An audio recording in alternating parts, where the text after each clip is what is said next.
ഒരു ദൈവദൂതന്റെ അടുത്ത് ഒരാൾ വന്നിട്ട് പറഞ്ഞു, എനിക്ക് ദൈവം ഒരുപാട് സമ്പത്ത് വാരിക്കോരി തരികയാണ്. അതുകൊണ്ട് എനിക്ക് അതിനൊന്നും നന്ദി പറയാനുള്ള അവസരം കിട്ടണില്ല. ദൈവത്തിനോട് എനിക്ക് എത്ര വേണ്ട എന്നുള്ളതൊന്നും നിങ്ങൾ പറയണമെന്ന്. ഞാൻ ദൈവദൂതൻ പോകുന്ന സമയത്ത് വേറൊരാളെ കണ്ടുമുട്ടുകയാണ്. അയാൾ ദൈവദൂതനോട് പറഞ്ഞു, എനിക്കൊന്നുമില്ല, ഞാൻ ഈ ഉടുത്തിരിക്കുന്ന മുണ്ട് മാത്രമേ ഉള്ളൂ, ദൈവത്തിനോട് എനിക്ക് എന്തെങ്കിലും ഒന്ന് തരാൻ വേണ്ടി പറയണം എന്ന് പറഞ്ഞു.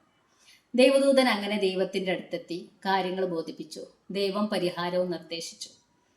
ആ ദൈവദൂതൻ മടങ്ങി ഈ ധനികന്റെ അടുത്ത് വന്നു.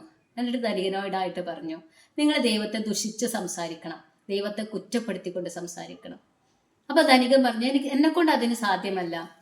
എനിക്ക് ദൈവം ഒരുപാട് കാര്യങ്ങൾ തന്നിട്ടുണ്ട്, പിന്നെ എങ്ങനെയാണ് ദൈവത്തെ കുറ്റപ്പെടുത്തി ഞാൻ സംസാരിക്കുക?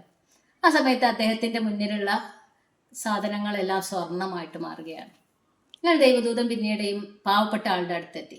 എന്നിട്ട് അയാളോട് പറഞ്ഞു, നിങ്ങൾക്ക് കിട്ടിയിരിക്കുന്ന കാര്യങ്ങൾക്ക് നന്ദി പറയണമെന്ന്.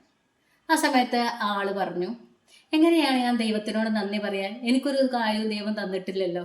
ആ സമയത്ത് അയാൾ ഉടുത്തിരിക്കുന്ന മുണ്ട് കൂടി പാറിപ്പോവുകയാണ് ചെയ്തത്. നമ്മൾ ദൈവത്തിനോട് ഒരുപാട് ചോദിക്കലല്ല പ്രാർത്ഥന എന്ന് പറഞ്ഞാൽ.